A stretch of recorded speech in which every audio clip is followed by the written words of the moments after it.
Hello guys again. Today I would like to show you a US dollar Japanese yen analysis. This is a 1 hour chart, and the reason is that the reason that I want to look at it is because we have a possible ending diagonal structure on the 1 hour chart. As you can see here, we have the value is 10307, 10306. And the market is preparing or positioning or waiting for the US to come and join the party. It's going to be an important day today because Mr. Bernanke is going to speak in front of the Economic Committee, and everybody in this world that is interested in trading is going to take note of what he's saying regarding the quantitative easing program. If this program is about to end, when it's about to end. We had some mixed signals from different Fed members lately, Fed Evans, Fed Bullard, and even Mr. Dudley. They sent mixed signals to the market lately. After that, we're going to have the FOMC meeting, so you might have a spike to the upside in the US dollar Japanese yen when Mr. Bernanke is going to speak. And then you might be that with the FOMC meeting minutes, all that move to be withdrawn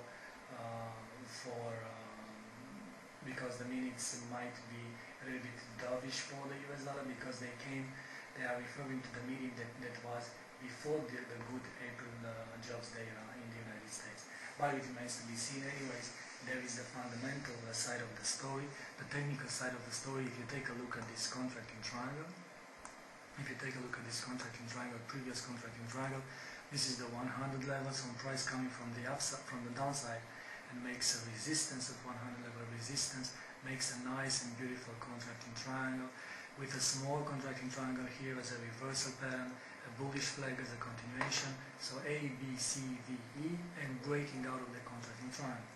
Now, when a contracting triangle breaks into the same direction that it enters, like here, so it enters from the downside and breaks into the same direction, and this triangle is being called a continuation pattern.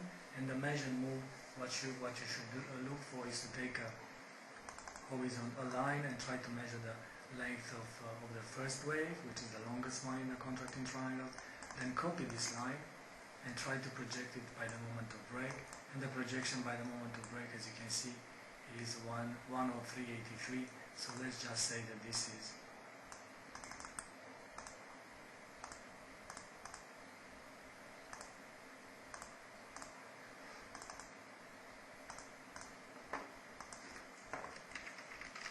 the measured move for the previous contracting triangle.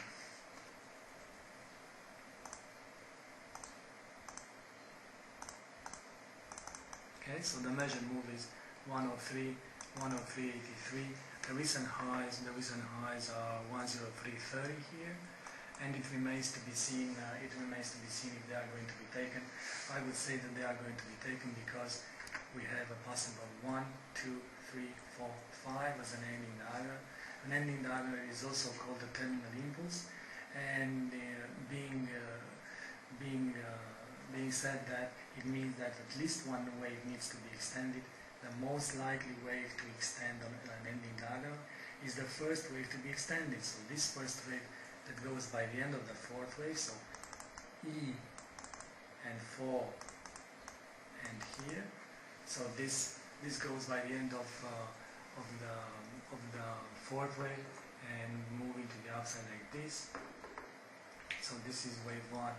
Now it should be extended 161.8% out of the third wave. So if you take a Fibonacci retracement tool and you try to measure the third wave like this, and then you take a measurement tool and try to measure 161.8 out of this length, so 161 as you can see here, and you take this, let's make this one of a different color, and you take this measurement tool and put it here. You are seeing that the first wave is definitely higher than 161.8, and that being the case, it means it is extended, and being extended, it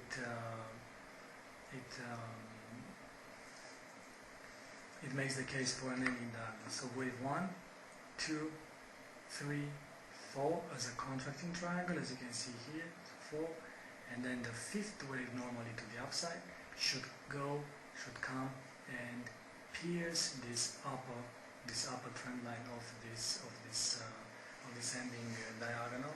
So you have 1, 2, 3, 4, 5. However, it should be smaller than the third wave, because even in an ending diagonal, the third wave cannot be the smallest one. So what I would do, I would measure the length of the third wave like this. Let's make this one black. So I will measure the length of the third wave and put it here by the end of the fourth wave here. And I would say that that would be the maximum, okay, the maximum height for the fifth wave to the upside. So maximum would be 104.33. So what I would do when price try to break these highs, 103.30. So now market is at 103.05. So when market is going to try for 103.30, what I will do, I will look for the measured move 103.83. Look for this trend line to be pierced, or at least for price to attempt to pierce it. And then I will look for reversal signals on smaller time frames. This is a 1 hour chart, but look for on the 5-minute chart for reversal signals like evening stars or inverse head and shoulder, even over or head and shoulders. So even on the 5-minute chart, look for dark cloud cup or bearish engulfings and this kind of stuff. And then when price will try to accelerate to the downside, I'm looking for this fifth wave. Normally should be only the end of a fifth wave of a higher degree and the end of the third wave of a higher degree. And I'm looking for, so this is the target for the move to the upside, 104, 103.75, 103.90, I would settle with that. And then when looking to the downside, I will look for a fourth wave that should come and go into the territory of the previous fourth wave. This is the territory of the previous fourth wave. So look for this move to the downside to come here, not like a triangle, because we had the triangle on the previous consolidation. So look maybe for a zigzag or a double zigzag or a double correction or a triple correction, who knows, but nevertheless a move to the downside. Now judging by the